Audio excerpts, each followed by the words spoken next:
Hello friends, എല്ലാ കൂട്ടുകാർക്കും Manu's voice എന്ന യൂട്യൂബ് ചാനലിന്റെ ഏറ്റവും പുതിയ വീഡിയോയിലേക്ക് സ്വാഗതം. ഇന്ന് ഞങ്ങൾ എക്സ്പ്ലെയിൻ ചെയ്യാൻ പോകുന്നത് റഹ്മാനും ഭാവനയും കേന്ദ്ര കഥാപാത്രങ്ങളായി എത്തിയ അനോമി എന്ന സിനിമയാണ്. അപ്പോൾ നമുക്ക് സമയം കളയാതെ വീഡിയോയിലേക്ക് കടക്കാം. സിനിമ തുടങ്ങുന്നത് ഈ സിനിമയിലെ നായികയായ സാറ ഫിലിപ്പിനെ കാണിച്ചുകൊണ്ടാണ്. സാറ ആള് നല്ല ആക്റ്റീവ് ആയിരുന്നെങ്കിലും സാറയുടെ മനസ്സ് അത്ര സന്തോഷകരമായിരുന്നില്ല. സാറയ്ക്ക് ഒരു സഹോദരനുണ്ട്, സിയാൻ ഫിലിപ്പ്. സിയാനും സാറയെ പോലെ തന്നെ മാനസികമായി തളർന്നിരിക്കുകയാണ്. ഇവരുടെ ഈ അവസ്ഥയ്ക്ക് കാരണം ഇവരുടെ അച്ഛനും അമ്മയും ഒരു ആക്സിഡന്റിൽ മരിച്ചു പോയിരുന്നു. അതിൽ നിന്നും അവർക്ക് രണ്ടുപേർക്കും പൂർണ്ണമായും കരകയറാൻ സാധിച്ചിരുന്നില്ല. സാറയും സിയാനും അച്ഛനും അമ്മയുമെല്ലാം ഒരു ദിവസം കാറിൽ യാത്ര പോവുകയായിരുന്നു. അതേസമയം അച്ഛന്റെ അമ്മയുടെ വിവാഹ ആനിവേഴ്സറി സർപ്രൈസ് ആയി ആഘോഷിക്കുന്നതിന്റെ ഭാഗമായി നമ്മൾ ബർത്ത്ഡേ പാർട്ടിക്കൊക്കെ തിരിക്കുമ്പോൾ പൊട്ടുന്ന ഒരു സാധനമുണ്ടല്ലോ, ആ സാധനം സിയാൻ പൊട്ടിക്കുകയാണ്. സിയാൻ ആ പാർട്ടി ബ്ലോവേഴ്സ് പൊട്ടിക്കുമ്പോൾ ശബ്ദം കേട്ട് വണ്ടി ഓടിച്ചുകൊണ്ടിരുന്ന അച്ഛൻ പേടിച്ചു പോവുകയും ഒപ്പം വണ്ടിയുടെ നിയന്ത്രണം പോവുകയും ചെയ്യുന്നു. അങ്ങനെ വണ്ടി ആക്സിഡന്റ് ആയാണ് അവരുടെ അച്ഛനും അമ്മയും മരിക്കുന്നത്. ആ വണ്ടി ആക്സിഡന്റ് ഉണ്ടാകാൻ കാരണം താനാണെന്നുള്ള കുറ്റബോധത്താൽ സെയാൻ 2-3 തവണ സൂസൈഡ് ചെയ്യാനെല്ലാം ശ്രമിച്ചതാണ്. അതിനാൽ തന്നെ സെയാനെ ചേച്ചി സാറ ഒരു സൈക്യാട്രിസ്റ്റിനെ കാണിക്കുന്നുമുണ്ട്. സാറ ജോലി ചെയ്യുന്നത് ഫോറൻസിക് ഡിപ്പാർട്ട്മെന്റിലാണ്. സാറ ഇപ്പോൾ നീരജ് എന്നൊരു പയ്യൻ സൂസൈഡ് ചെയ്ത സ്ഥലത്ത് വന്ന് അവിടെ നിന്നും ഡീറ്റെയിൽസ് എല്ലാം കളക്ട് ചെയ്തുകൊണ്ടിരിക്കുകയാണ്. അവിടെ നിന്നും മരിച്ചുപോയ നീരജ് ഒരു സൈക്യാട്രിക് പേഷ്യന്റ് ആണെന്നും ഇടയ്ക്കിടയ്ക്ക് സൂസൈഡ് ചെയ്യാൻ ശ്രമിച്ചിട്ടുള്ള ആളാണെന്നും സാറ് അറിയുന്നു. അതേസമയം ക്രൈം സ്പോട്ടിലേക്ക് ACP ജിബ്രാൻ വരികയാണ്. സംഭവം ഒരു സൂസൈഡ് കേസ് ആയതുകൊണ്ടും ഓൾറെഡി അവിടെ പോലീസുകാരും ഫോറൻസിക്കിന്റെ ആൾക്കാരുമെല്ലാം എൻക്വയറി നടത്തുന്നതിനാലും ACP ജിബ്രാൻ അവിടെയുള്ള പോലീസുകാരോട് എൻക്വയറി എല്ലാം കഴിഞ്ഞതിന് ശേഷം ബോഡി പോസ്റ്റ്മോർട്ടത്തിന് അയച്ചേക്കാൻ പറഞ്ഞ് അവിടെ നിന്നും പോകുന്നു. അവിടെയുള്ള എൻക്വയറി എല്ലാം കഴിഞ്ഞപ്പോൾ സാറ് തന്റെ അനിയൻ സിയാനെ വിളിച്ച് വേഗം റെഡിയായിരിക്കണം, നിന്നെ ഇപ്പോൾ ക്ലിനിക്കിലേക്ക് കൂട്ടിക്കൊണ്ടു പോകാൻ ആൽബി വരും എന്ന് പറയുന്നു. ഇപ്പോൾ പറഞ്ഞ ഈ ആൽബി എന്നത് സാറ വിവാഹം ചെയ്യാൻ പോകുന്ന ആളാണ്. ആൽബിയുടെ അച്ഛനും അമ്മയും എല്ലാം വിദേശത്ത് ജോലി ചെയ്യുകയാണ്. ഈ ആൽബി താമസിക്കുന്നത് സാറ താമസിക്കുന്ന അതേ ഫ്ളാറ്റിൽ തന്നെയാണ്. ആരുമില്ലാത്ത സാറയ്ക്കും സിയാനും ഒരു സഹായം കൂടിയാണ് ആൽബി. അങ്ങനെ എൻക്വയറി എല്ലാം കഴിഞ്ഞതിന് ശേഷം സാറ തിരികെ തന്റെ ഫ്ളാറ്റിൽ വന്ന് നോക്കുമ്പോൾ അവിടെ തന്റെ അനിയൻ സിയാൻ ഉണ്ടായിരുന്നില്ല. സാറ അവിടെ മുഴുവൻ അന്വേഷിച്ചിട്ടും സിയാനെ കണ്ടെത്താൻ കഴിഞ്ഞില്ല. സിയാനെ ഫോണിൽ വിളിച്ചിട്ടാണെങ്കിൽ ഫോൺ സ്വിച്ച് ഓഫുമായിരുന്നു. അപ്പോഴാണ് സാറ തന്റെ വാട്സപ്പിൽ സിയാന്റെ ഒരു വോയിസ് മെസ്സേജ് കാണുന്നത്. സാറ, ടെൻഷൻ അടിക്കേണ്ട കേട്ടോ, ഞാന് ഫ്ളാറ്റിലിരുന്ന് ബോറടിച്ചത് കൊണ്ട് ജസ്റ്റ് ഒന്ന് സൽമാന്റെ പെറ്റ് ഷോപ്പ് വരെ വന്നതാണ്, ഇപ്പോൾ തന്നെ തിരികെ വരും എന്നായിരുന്നു ആ മെസ്സേജിൽ ഉണ്ടായിരുന്നത്. അത് കണ്ട് എന്തൊക്കെയോ സംശയം തോന്നുന്ന സാറ ഉടൻ തന്നെ സിയാൻ പറഞ്ഞ ആ പെറ്റ് ഷോപ്പിലേക്ക് വരികയാണ്. ഒപ്പം തന്നെ തന്റെ ഫിയാൻസി ആൽബിയോട് സിയാനെ ഇവിടെയെങ്ങും നോക്കിയിട്ട് കാണുന്നില്ലെന്നും ഞാൻ അവനെ തിരക്കി പെറ്റ് ഷോപ്പ് വരെ പോവുകയാണെന്നും പറയുന്നു. സാറ ആ പെറ്റ് ഷോപ്പിൽ വന്ന് നോക്കുമ്പോൾ അവിടെ പെറ്റ് ഷോപ്പിലെ ജോലിക്കാരൻ പ്രണവ് മാത്രമേ ഉണ്ടായിരുന്നുള്ളൂ. പ്രണവിനോട് സാറ സിയാൻ ഇവിടെ വന്നിരുന്നോ എന്ന് ചോദിക്കുന്നു. അതിന് പ്രണവ്, അറിയില്ല ചേച്ചി, ഞങ്ങൾ ഉച്ച കഴിഞ്ഞാണ് ഷോപ്പ് തുറന്നത്. രാവിലെ സൽമാൻ ചേട്ടൻ കട ക്ലീൻ ചെയ്യുകയായിരുന്നു, ഞാൻ വന്നത് ഉച്ച കഴിഞ്ഞാണ് എന്ന് പറയുന്നു. അതിന് സാറ, എങ്കിൽ സൽമാനെ വിളിച്ച് സിയാൻ രാവിലെ ഇവിടേക്ക് വന്നിരുന്നോ എന്ന് ചോദിക്കാൻ പറയുന്നു. അത് കേട്ട് പ്രണവ് സൽമാനെ ഫോൺ ചെയ്യുന്നു. എന്നാൽ സൽമാന്റെ ഫോണും സ്വിച്ച് ഓഫ് ആയിരുന്നു. അതുകൂടി കേട്ടപ്പോൾ സാറയുടെ സംശയം കൂടാൻ തുടങ്ങി. അതിനാൽ തന്നെ സാറ നേരെ പോലീസ് സ്റ്റേഷനിലേക്ക് പോവുകയാണ്. സാറയുടെ കൂടെ ആൽബിയും ഉണ്ടായിരുന്നു. സാറ ടെൻഷനിലായിരുന്നത് കൊണ്ട് തന്നെ പോലീസുകാരോട് കാര്യങ്ങളെല്ലാം പറഞ്ഞത് ആൽബിയാണ്. സിയാൻ ഒരു സൈക്യാട്രിക് പേഷ്യന്റ് ആണെന്നും 2-3 തവണ സൂസൈഡ് ചെയ്യാൻ ശ്രമിച്ചതാണെന്നും ഇന്ന് അവസാനമായി ഇവിടെയുള്ള ഒരു പെറ്റ് ഷോപ്പിലേക്കാണ് പോയതെന്നും എന്നാൽ ഇപ്പോഴാ പെറ്റ് ഷോപ്പിന്റെ ഓണർ സൽമാനെ ഫോൺ വിളിച്ചിട്ട് കിട്ടുന്നില്ല എന്നുമെല്ലാം ആൽബി പോലീസുകാരോട് പറയുന്നു. ആൽബി പോലീസുകാരോട് കാര്യങ്ങളെല്ലാം പറഞ്ഞു കൊടുത്തതിനു ശേഷം പുറത്തു വന്നു നോക്കുമ്പോൾ സാറ അവിടെ നിന്നും പോയിരുന്നു. സിയാന്റെ മിസ്സിംഗ് കേസ് ACP ജിബ്രാൻ ആണ് അന്വേഷണ ചുമതല. ACP ജിബ്രാന് ഈ കേസ് എന്നല്ല ഒരു കേസും അന്വേഷിക്കാൻ ഒരു താല്പര്യവും ഉണ്ടായിരുന്നില്ല. എങ്ങനെയെങ്കിലും ഒരു ദിവസം തള്ളി നീക്കിയാൽ മതി എന്ന കൂട്ടത്തിൽപ്പെട്ടയാളാണ് ACP ജിബ്രാൻ. അതിനാൽ തന്നെ സിയാന്റെ കേസും ACP ജിബ്രാൻ തന്റെ കൂടെയുള്ള പോലീസുകാരെ ഏൽപ്പിച്ചിട്ട് അവരുടെ ഫ്ളാറ്റിലും ചുറ്റുവട്ടത്തുമെല്ലാം അന്വേഷിക്കാൻ പറഞ്ഞു വിടുന്നു. അത് കേട്ട് പോലീസുകാർ എല്ലായിടത്തും അന്വേഷിച്ചെങ്കിലും സിയാനെ കണ്ടെത്താൻ കഴിഞ്ഞില്ല. അടുത്ത ദിവസം നേരം പുലർന്നത് സിയാന്റെ മരണവാർത്തയും കേട്ടുകൊണ്ടാണ്. സിയാൻ ശരിക്കും സൂയിസൈഡ് ചെയ്തതായിരുന്നു. കാരണം സിയാൻ മരിച്ചു കിടക്കുന്നതിന്റെ തൊട്ടടുത്തായി സിയാൻ കുടിച്ച വിഷത്തിന്റെ ബോട്ടിലും കിടപ്പുണ്ടായിരുന്നു. സിയാന്റെ മിസ്സിംഗ് കേസ് അന്വേഷിച്ചുകൊണ്ടിരുന്ന ACP ജിബ്രാൻ വന്ന് തെളിവെടുപ്പുകളെല്ലാം നടത്തിയതിനു ശേഷം ബോഡി പോസ്റ്റ്മോർട്ടത്തിന് അയക്കുകയും ചെയ്തു. സഹോദരന്റെ മരണവാർത്ത അറിഞ്ഞ സാറയ്ക്ക് സഹിക്കാൻ കഴിയുന്നതിലും അപ്പുറമായിരുന്നു. കാരണം സ്വന്തമെന്ന് പറയാൻ സാറയ്ക്ക് ഇനി ആരും ഉണ്ടായിരുന്നില്ല. എങ്കിലും ആണെങ്കിലും സാറയെ ആശ്വസിപ്പിക്കാൻ ആൽബി ഉണ്ടായിരുന്നു കൂടെ. അങ്ങനെ സിയാന്റെ പോസ്റ്റ്മോർട്ടവും അന്ത്യകർമ്മങ്ങളും എല്ലാം കഴിഞ്ഞു. സാറയ്ക്ക് അതിൽ നിന്നെല്ലാം പുറത്തു വരാൻ 2-3 ദിവസം വേണ്ടി വന്നു. അപ്പോഴാണ് സാറയ്ക്ക് സിയാനെ പോസ്റ്റ്മോർട്ടം ചെയ്ത ഷൺമുഖൻ ഡോക്ടറിൽ നിന്നും സാറയെ കാണണമെന്നും പറഞ്ഞുള്ള മെസ്സേജ് വരുന്നത്. അങ്ങനെ സാറ ഷൺമുഖൻ ഡോക്ടറിനെ കാണാനായി വന്നു. ഷൺമുഖൻ ഡോക്ടർ സാറയോട് സിയാൻ മരിച്ചത് വെളുപ്പിനെ 3:15 ബോഡിയുടെ ഘടനയെല്ലാം വെച്ച് ഇത് ശരിക്കും ഒരു സൂയിസൈഡ് ആകാനാണ് സാധ്യതയെന്നും ദേഹത്ത് യാതൊരുവിധ മുറിപ്പാടോ ചതവോ ഒന്നും ഉണ്ടായിരുന്നില്ലെന്നും പറയുന്നു. എന്നാൽ തന്നെ ഞാനിപ്പോൾ വിളിക്കാൻ കാരണം എനിക്കൊരു സംശയമുണ്ട്. അതിനാലാണ് സിയാന്റെ ഉള്ളിൽ നിന്നും പ്രൊപ്പഫോളിന്റെ അംശം കണ്ടെത്തിയിരുന്നു. ഈ പ്രൊപ്പഫോൾ എന്നത് വലിയ ഓപ്പറേഷനുകളെല്ലാം ചെയ്യുമ്പോൾ മയക്കാനായി ഉപയോഗിക്കുന്ന ഒരു മെഡിസിൻ ആണ്. ഈ മെഡിസിൻ മെഡിക്കൽ ഷോപ്പുകളിൽ നിന്നൊന്നും കിട്ടുമായിരുന്നില്ല. സാറയ്ക്ക് അപ്പോഴാണ് ഒരു കാര്യം ഓർമ്മ വരുന്നത്. അതായത് കുറച്ചു ദിവസം മുമ്പ് താൻ ഇൻവെസ്റ്റ് ചെയ്ത ഒരു പോസ്റ്റ്മോർട്ടം സർട്ടിഫിക്കറ്റിലും ഈ പ്രൊപ്പഫോൾ എന്ന പേര് കണ്ടിരുന്നു. അതിനാൽ സാറ ഉടനെ തന്നെ തന്റെ ഓഫീസിൽ വിളിച്ച് ആ പോസ്റ്റ്മോർട്ടം റിപ്പോർട്ടിന്റെ ഡീറ്റെയിൽസ് എല്ലാം എടുക്കുന്നു. അത് നീരജ് എന്ന ഒരു സൈക്കാട്രിക് പയ്യന്റെ പോസ്റ്റ്മോർട്ടം സർട്ടിഫിക്കറ്റ് ആയിരുന്നു. നീരജിന്റെ പോസ്റ്റ്മോർട്ടം റിപ്പോർട്ടും എടുത്ത് സാറ നീരജിനെ പോസ്റ്റ്മോർട്ടം ചെയ്ത ഡോക്ടർ ജോണിന്റെ അടുത്ത് വന്ന് അതിനെക്കുറിച്ച് ചോദിക്കുന്നു. നീരജിന്റെയും സിയാന്റെയും പോസ്റ്റ്മോർട്ടം റിപ്പോർട്ട് കണ്ട ഡോക്ടർ ജോൺ ഈ 2 റിപ്പോർട്ടും തമ്മിൽ നല്ല സാമ്യമുണ്ടെന്നും നീരജ് മരിച്ചത് അവൻ കഴിച്ചുകൊണ്ടിരുന്ന സൈക്കാട്രിക് മെഡിസിൻ ഓവർഡോസ് എടുത്താണെന്നും എന്നാൽ പോസ്റ്റ്മോർട്ടം റിപ്പോർട്ടിൽ താൻ പ്രൊപ്പഫോളിനെ കുറിച്ച് സൂചിപ്പിച്ചെങ്കിലും പോലീസുകാർ ഇതൊരു സൂയിസൈഡ് ആണെന്ന് ഉറപ്പിച്ചിരുന്നെന്നും പറയുന്നു. അതറിഞ്ഞ സാറ പോലീസ് സ്റ്റേഷനിൽ ചെന്ന് ഈ കാര്യങ്ങളെ കുറിച്ച് അന്വേഷിക്കുന്നു. അതിന് പോലീസുകാരൻ ആ പോസ്റ്റ്മോർട്ടം റിപ്പോർട്ടിൽ പ്രൊപ്പഫോളിനെ കുറിച്ച് പറയുന്നുണ്ടെങ്കിലും അതിൽ ക്ലിയർ ആയിട്ടും ഇതൊരു സൂയിസൈഡ് തന്നെയാണെന്ന് എഴുതിയിരുന്നെന്നും മാത്രവുമല്ല ഈ കേസ് അന്വേഷിച്ചത് ACP ജിബ്രാൻ സാർ ആണെന്നും ജിബ്രാൻ സാർ ഈയിടെയായി നല്ല ഉഴപ്പാണെന്നും പറയുന്നു. അതെല്ലാം അറിഞ്ഞ സാറയ്ക്ക് അതങ്ങനെ വെറുതെ വിടാൻ ഉദ്ദേശമുണ്ടായിരുന്നില്ല. അങ്ങനെ സാറ സിയാന്റെ ക്രൈം സ്പോട്ടിൽ നിന്നും കിട്ടിയ ഫോട്ടോസ് എല്ലാം ചെക്ക് ചെയ്യുകയാണ്. അപ്പോഴാണ് ഒരു ഫോട്ടോഗ്രാഫിൽ നിന്നും ഒരു വണ്ടിയുടെ ടയർ മാർക്ക് സാറ കാണുന്നത്. അങ്ങനെ സാറ ACP ജിബ്രാന്റെയും DCP മാത്യുവിന്റെയും അടുത്ത് വന്ന് എന്റെ സഹോദരൻ സിയാൻ മരിക്കുന്നതിന് കുറച്ചു ദിവസങ്ങൾക്ക് മുമ്പ് നീരജ് എന്ന ഒരു പയ്യന്റെ കേസ് ACP അന്വേഷിച്ചിരുന്നു. അതിൽ നീരജ് സൂയിസൈഡ് ചെയ്തതാണെന്നാണ് റിപ്പോർട്ട് ചെയ്തിരിക്കുന്നത്. നീരജും എന്റെ സഹോദരനെ പോലെ തന്നെ ഒരു സൈക്കാട്രിക് പേഷ്യന്റ് ആയിരുന്നു. എന്റെ അനിയൻ സിയാന്റെ പോസ്റ്റ്മോർട്ടം റിപ്പോർട്ടിൽ അവന്റെ ശരീരത്തിൽ പ്രൊപ്പഫോൾ എന്ന ഒരു മെഡിസിന്റെ അംശം കണ്ടെത്തിയിരുന്നു. ഇതേ പ്രൊപ്പഫോളിന്റെ അംശം നീരജിന്റെ ശരീരത്തിലും ഉണ്ടായിരുന്നു. അതായത് ഇത് രണ്ടും സൂയിസൈഡ് ആയിരുന്നില്ല, വെൽ പ്ലാൻഡ് ആയിട്ട് ചെയ്ത കൊലപാതകങ്ങളാണ്. ഞാൻ എന്തായാലും ഈ കാര്യങ്ങളെല്ലാം വെച്ച് കോടതിയിൽ നേരിട്ട് കേസ് ഫയൽ ചെയ്യുന്നുണ്ട്. ഞാൻ ഈ പറയുന്ന കാര്യങ്ങളെല്ലാം സത്യമാണെന്ന് നിങ്ങൾക്ക് മനസ്സിലാകും. എങ്ങനെയെന്നാൽ ഇനിയും ഇതുപോലെയുള്ള സൈക്കാട്രിക് പേഷ്യൻസിന്റെ സൂയിസൈഡ് എന്ന് തോന്നുന്ന രീതിയിലുള്ള കൊലപാതകങ്ങൾ റിപ്പോർട്ട് ചെയ്യുമ്പോൾ അതിനാൽ സൂക്ഷിച്ചാൽ നിങ്ങൾക്ക് കൊള്ളാം എന്നും പറഞ്ഞ് സാറ അവിടെ നിന്നും പോകുന്നു. അടുത്ത ദിവസം സാറ പറഞ്ഞതുപോലെ തന്നെ ഷാഹിന എന്നൊരു പെൺകുട്ടിയുടെ ബോഡി കിട്ടുകയാണ്. ഈ ഷാഹിനയും ഒരു സൈക്കാട്രിക് പേഷ്യന്റ് ആയിരുന്നു. ഈ കേസിന്റെയും അന്വേഷണ ചുമതല ACP ജിബ്രാൻ ആയിരുന്നു. മാത്രവുമല്ല ഇതിന്റെ ഫോറൻസിക് അന്വേഷണം നടത്തിയത് സാറയാണ്. അതിനാൽ തന്നെ അവിടെ നിന്നും കിട്ടാവുന്നിടത്തോളം തെളിവുകൾ സാറ ശേഖരിക്കുകയും ചെയ്തു. സിയാന്റെ ക്രൈം സ്പോട്ടിൽ ഉണ്ടായിരുന്ന അതേ ടയറിന്റെ മാർക്കുകൾ ഇവിടെയും ഉണ്ടായിരുന്നു. കിട്ടിയ തെളിവുകളെല്ലാം വെച്ച് സാറ കോടതിയിൽ നേരിട്ട് ഒരു കേസ് ഫയൽ ചെയ്തു. കോടതിയിൽ നിന്നും ഈ കേസുകൾ അന്വേഷിച്ച ACP ജിബ്രാനെ വിളിക്കുകയും ACPയെ നല്ല രീതിയിൽ തന്നെ വഴക്കു പറയുകയും ചെയ്യുന്നു. ഒപ്പം എത്രയും വേഗം ഈ കേസിന്റെ ഫൈനൽ റിപ്പോർട്ട് തരണം എന്നും പറയുന്നു. പോലീസുകാർ അന്വേഷിച്ചാലും ഇല്ലെങ്കിലും ആ കേസ് അന്വേഷിക്കാൻ സാറ തയ്യാറായി കഴിഞ്ഞിരുന്നു. പോലീസുകാർക്കെതിരെ കേസ് കൊടുത്ത സാറയോട് ACP ജിബ്രാന് നല്ല ദേഷ്യം തോന്നുന്നുണ്ട്. എന്നാൽ ജിബ്രാന്റെ ഭാര്യ ജിബ്രാനോട് അവരുടെ സ്ഥാനത്ത് നമ്മളായിരുന്നെങ്കിലും നമ്മളും അതല്ലേ ചെയ്യൂ എന്ന് ചോദിക്കുന്നു. ആ ചോദ്യം കേട്ട് ജിബ്രാന് തന്റെ തെറ്റുകളെല്ലാം മനസ്സിലാവുകയാണ്. ജിബ്രാൻ നേരത്തെ ഇങ്ങനെയൊന്നും ആയിരുന്നില്ല.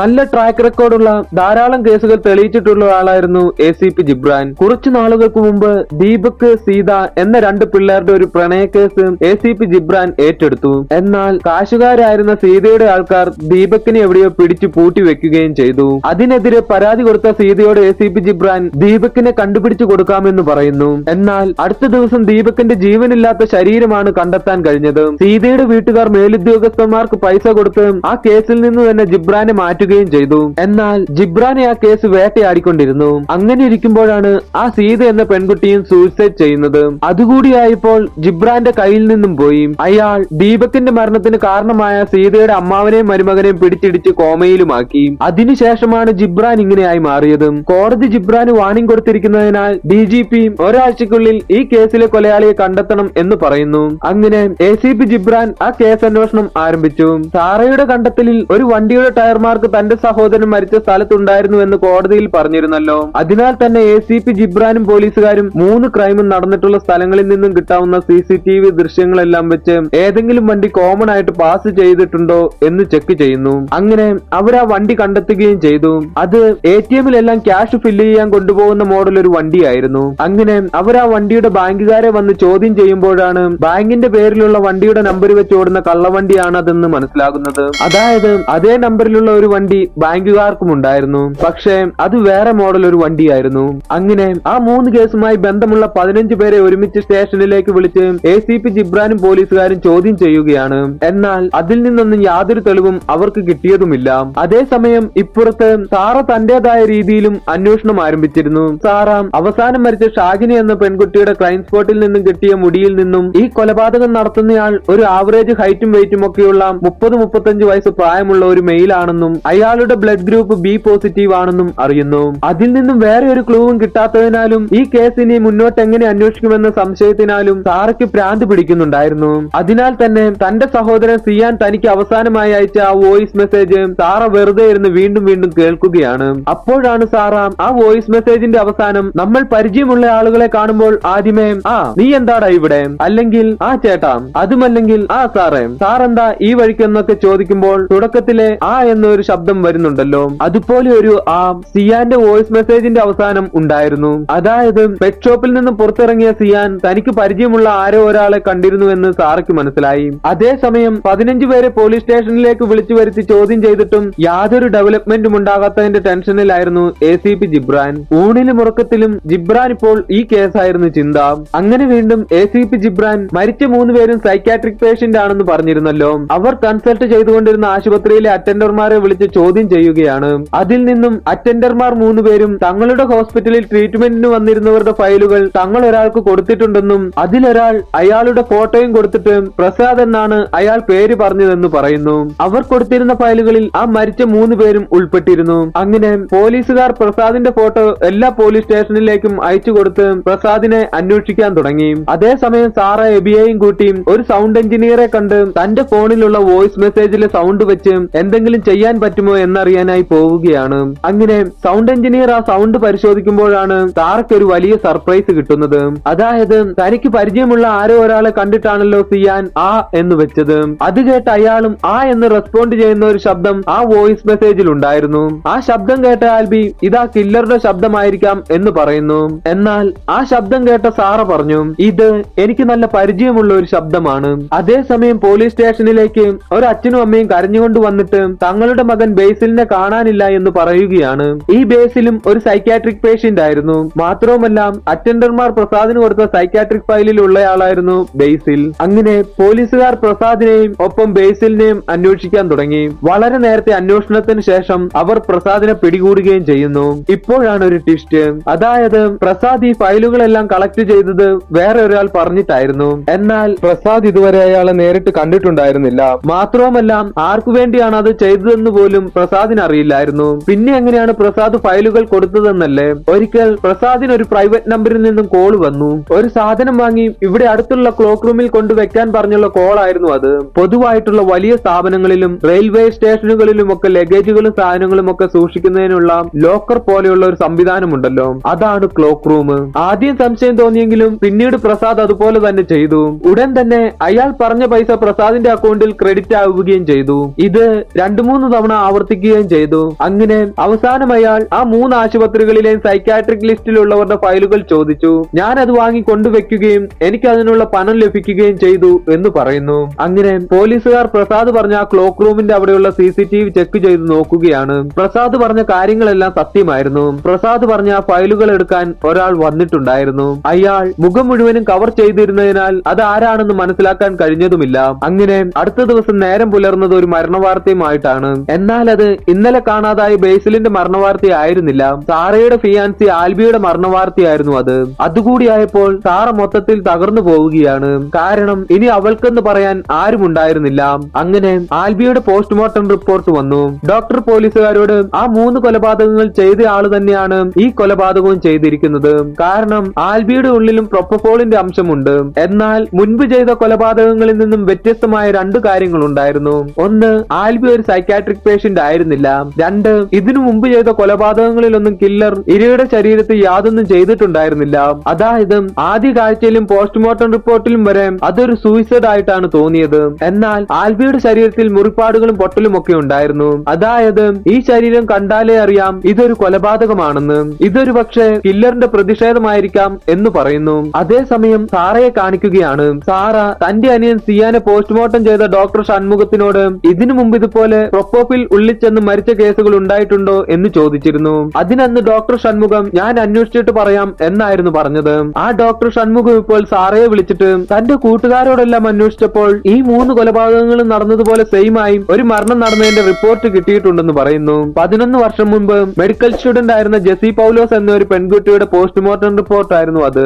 ആ പോസ്റ്റ്മോർട്ടം റിപ്പോർട്ടിൽ കാർഡിയാക് അറസ്റ്റ് ആയിരുന്നെങ്കിലും അവരുടെ ശരീരത്തിലും പ്രൊപ്പഫോളിന്റെ അംശം ഉണ്ടായിരുന്നു എന്ന് രേഖപ്പെടുത്തിയിട്ടുണ്ട്. അങ്ങനെ സാറ ആ ജെസി പൗലോസിന്റെ വീട്ടിലേക്ക് പോവുകയാണ്. ജെസി പൗലോസിന്റെ വീട്ടിൽ വന്ന സാറ അവൾ റിസർച്ച് നടത്തിക്കൊണ്ടിരുന്ന കുറെ പ്രോജക്ടിന്റെ ഡീറ്റെയിൽസ് എല്ലാം ജെസിയുടെ അച്ഛന്റെ കയ്യിൽ നിന്ന് പിന്നീട് തരാമെന്നും പറഞ്ഞ് വാങ്ങിച്ചുകൊണ്ട് പോവുകയാണ്. അതേസമയം പോലീസുകാരാണെങ്കിൽ സൈക്യാട്രിക് ഫയൽ കില്ലർക്ക് എടുത്തു കൊടുത്ത പ്രസാദിന് കില്ലർ പൈസ കൊടുത്തത് അക്കൗണ്ട് വഴിയാണെന്ന് പറഞ്ഞിരുന്നല്ലോ. ആ അക്കൗണ്ട് ഡീറ്റെയിൽസ് വെച്ച് അന്വേഷണം നടത്തുകയാണ്. ആ പൈസ പ്രസാദിന് അയച്ച് പൂവത്തൂരിലുള്ള ATM-ൽ നിന്ന് CDM വഴിയാണെന്ന് അറിയുന്നു. ആ പൈസ അയച്ചതിൽ ഒരാൾ ആ ATM-ലെ സെക്യൂരിറ്റിയും മറ്റൊരാൾ ഒരു ബംഗാളിയുമായിരുന്നു. അങ്ങനെ പോലീസുകാർ ആ സെക്യൂരിറ്റിയോട് ചോദിക്കുമ്പോൾ അതൊരാൾ തന്റെ കയ്യിൽ പൈസ തന്നിട്ട് CDM അയച്ചു തരാമോ എന്ന് ചോദിച്ചപ്പോൾ ചെയ്തു കൊടുത്തതാണെന്നും അയാൾ തൊപ്പിയും മാസ്കും എല്ലാം വെച്ചിരുന്നതിനാൽ മുഖമൊന്നും കാണാൻ കഴിഞ്ഞിരുന്നില്ല എന്നും പറയുന്നു. അങ്ങനെ പോലീസുകാർ ആ ബംഗാളിയെ പിടികൂടി ബംഗാളിയോട് അന്വേഷിക്കുമ്പോൾ ബംഗാളി തന്റെ കയ്യിൽ ഒരാൾ പൈസ തന്നിട്ട് CDM അയച്ചു തരാമോ എന്ന് ചോദിച്ചതാണെന്ന് പറയുന്നു. ഒപ്പം അയാൾ വന്നത് ഒരു ATM-ലൊക്കെ പൈസ ഇടാൻ വരുന്നത് പോലെയുള്ള വണ്ടിയിലായിരുന്നു എന്നും പറയുന്നു. അതേസമയം സാറ ജെസി പൗലോസിന്റെ വീട്ടിൽ നിന്നും കിട്ടിയ പേപ്പേഴ്സ് എല്ലാം ചെക്ക് ചെയ്യുന്നതായി കാണിക്കുന്നു. അതിൽ നിന്നും ഇക്വേഷൻ ഓഫ് ഡെത്ത് എന്നൊരു പ്രോജക്റ്റിനെ പറ്റിയും സഞ്ജയ് ഹെഗ്ഡെ എന്ന ഒരാളെ കുറിച്ചും സാറ അറിയുന്നു. അങ്ങനെ സാറ ജെസി പൗലോസ് പഠിച്ച കോളേജിലെത്തി അവിടെയുള്ള പ്രൊഫസർ കൃഷ്ണമൂർത്തിയെ കണ്ട് സഞ്ജയ് ഹെഗ്ഡെയെ കുറിച്ചും ഇക്വേഷൻ ഓഫ് ഡെത്ത് എന്ന പ്രോജക്റ്റിനെ കുറിച്ചും ചോദിക്കുന്നു. അതിന് പ്രൊഫസർ കൃഷ്ണമൂർത്തി സഞ്ജയ് ഹെഗ്ഡെ കാനഡയിൽ നിന്നും ന്യൂറോ സയൻസ് പഠിക്കാൻ വന്ന ഒരു NRI ആണ്. ജെസിയും സഞ്ജയും എല്ലാം ബാച്ച്മേറ്റ്സ് ആയിരുന്നു. ഈ സഞ്ജയുടെ പ്രോജക്റ്റ് ആയിരുന്നു ഇക്വേഷൻ ഓഫ് ഡെത്ത് എന്നത്. എങ്കിലും അവർ ടീമായിട്ടായിരുന്നു ആ പ്രോജക്റ്റ് ചെയ്തത്. ഒരാൾ മരിച്ചു കഴിഞ്ഞാലും അയാളുടെ ബ്രെയിൻ ആക്ടിവിറ്റീസ് കുറച്ചു നേരം കൂടി നടക്കും. എന്നാൽ ആ സമയം ബ്രെയിനിൽ എന്താണ് നടക്കുന്നതെന്ന് ഇപ്പോഴും മിസ്റ്ററിയാണ്. അതിനെക്കുറിച്ചുള്ള പഠനമായിരുന്നു അവരുടെ പ്രോജക്റ്റായ ഇക്വേഷൻ ഓഫ് ഡെത്ത്. അതെല്ലാം കേട്ട് സാറാം അവന്റെ ആ പ്രോജക്റ്റിന് വേണ്ടിയാണ് അവൻ ഇപ്പോൾ മനുഷ്യരെ കൊന്നുകൊണ്ടിരിക്കുന്നത് എന്നും പറഞ്ഞ് സഞ്ജയ് ഹെഗ്ഡെയുടെ ഡീറ്റെയിൽസും വാങ്ങി അവിടെ നിന്നും പോകുന്നു. അതേസമയം പോലീസുകാർ കില്ലർ ഉപയോഗിക്കുന്ന ATM വണ്ടിയുടെ CCTV വിഷ്വൽസ് ചെക്ക് ചെയ്യുകയാണ്. ആ വണ്ടി കണ്ടിട്ടുള്ളത് കൊലപാതകം നടന്ന സ്ഥലങ്ങളിൽ മാത്രമായിരുന്നു. അതുകൂടാതെ ആകെ കണ്ടിട്ടുള്ളത് പ്രസാദിന് CDM അയച്ച പൂവത്തൂർ എന്ന സ്ഥലത്തും പൂവത്തൂരിൽ നിന്നും ആ വണ്ടി പുറത്തേക്കുള്ള വേറൊരു സ്ഥലത്തേക്കും പോകുന്നതിന്റെ വിഷ്വൽ അവർക്ക് കിട്ടിയതുമില്ല. അതിനാൽ പോലീസുകാർക്ക് ഒരു കാര്യം മനസ്സിലായി, ആ കില്ലർ പൂവത്തൂർ എന്ന ആ സ്ഥലത്ത് തന്നെയുള്ള ഒരാളാണെന്ന്. അങ്ങനെ പോലീസുകാർ ആ കാര്യം ഉറപ്പിക്കുന്നതിനായി നീരജും സിയാനും ഷാഹിനിയും മരിച്ച ദിവസങ്ങളിലെ CCTV വിഷ്വൽസ് ചെക്ക് ചെയ്യുകയാണ്. ആ ദിവസങ്ങളിലും ആ വണ്ടി പൂവത്തൂരിലൂടെ കടന്നു പോയിട്ടുണ്ടായിരുന്നു. അതെ, അവർ കില്ലറുടെ അടുത്ത് എത്തിയിരിക്കുകയാണ്. അങ്ങനെ ACP ജിബ്രാൻ പോലീസുകാരുമായി സഞ്ജയെ പിടികൂടുന്നതിനായി സഞ്ജയുടെ സ്ഥലത്തെത്തി. എന്നാൽ സഞ്ജയ് പോലീസുകാരെ വെട്ടിച്ച് അവിടെ നിന്നും പോവുകയാണ്. പക്ഷേ അപ്പോഴേക്കും അവിടെ എത്തിയ സാറ പോലീസുകാരുടെ കയ്യിൽ നിന്ന് രക്ഷപ്പെട്ടു വന്ന സഞ്ജയെ പിടികൂടാൻ പോലീസുകാരെ സഹായിക്കുന്നു. അങ്ങനെ പോലീസുകാർ സഞ്ജയെ പിടികൂടി ചോദ്യം ചെയ്യുകയാണ്. അതിന് സഞ്ജയ് ഞാനൊരു സൈക്കോപാത്ത് അല്ല, ഞാനൊരു സയന്റിസ്റ്റ് ആണ്. മാത്രവുമല്ല ഞാൻ ചെയ്യുന്നതൊന്നും കൊലപാതകങ്ങളല്ല, പരീക്ഷണങ്ങളാണ്. ഇത് എന്റെ ജോലിയാണ്. ഞാൻ പഠിച്ചുകൊണ്ടിരിക്കുമ്പോഴാണ് ഈ പരീക്ഷണം ആരംഭിച്ചത്. ഞങ്ങൾ 3 പേരായിരുന്നു ഗ്യാങ്ങിൽ ഉണ്ടായിരുന്നത്. ഇപ്പോഴാണ് ഈ സിനിമയിലെ ഒരു ട്വിസ്റ്റ്. അതായത് ആ 3 പേരിൽ ഒന്ന് സഞ്ജയ്, 2 മരിച്ചുപോയ ജെസി പൗലോസ്, മൂന്നാമത്തേത് സാറയുടെ ഫിയാൻസി ആൽബി ആയിരുന്നു. ഞങ്ങൾ 3 പേരും ഈ പ്രോജക്റ്റിനെ കുറിച്ച് പഠനം നടത്താൻ തുടങ്ങി. മരണത്തെ മുഖാമുഖം കണ്ടവരുടെ അടുത്തു നിന്നായിരുന്നു ഞങ്ങളുടെ പഠനം. അവരെല്ലാവരും വിവരിക്കാൻ കഴിയാത്ത വിധം എന്തൊക്കെയോ കാഴ്ചകൾ കണ്ടതായാണ് പറഞ്ഞത്. അവരിൽ നിന്നും കിട്ടിയ വിവരങ്ങളെല്ലാം വെച്ചാണ് ഞങ്ങൾ ആ പ്രോജക്റ്റ് കോളേജിൽ അവതരിപ്പിച്ചത്. മരണത്തെ മുഖാമുഖം കണ്ട എല്ലാവരും പറഞ്ഞ ഒരേ ഒരു കാര്യം ഒരു വലിയ തുരങ്കത്തിന്റെ അറ്റത്ത് ഒരു വെളിച്ചം കണ്ടതിനെ കുറിച്ചായിരുന്നു. ഞങ്ങളുടെ കൂടെ ഉണ്ടായിരുന്ന ജെസി പൗലോസ് അവസാനം ആ പ്രോജക്റ്റിന് അഡിക്റ്റ് ആയതുപോലെയായിരുന്നു. കാരണം മരണത്തെ മുഖാമുഖം കണ്ടവർ പറഞ്ഞ കാര്യങ്ങൾ അവൾക്കും അനുഭവിച്ചറിയണം എന്ന് ഞങ്ങളോട് പറഞ്ഞു. അവസാനം അവളുടെ നിർബന്ധത്തിന് വഴങ്ങി എല്ലാ സജ്ജീകരണങ്ങളും റെഡിയാക്കി വെച്ച് അവളുടെ ഹൃദയം ഞങ്ങൾ കുറച്ചു നേരത്തേക്ക് നിർത്തിവെച്ചു. പക്ഷേ ഞങ്ങൾ പ്ലാൻ ചെയ്തതുപോലെ കാര്യങ്ങൾ നടന്നില്ല. അവൾ മരിക്കുകയും ചെയ്തു.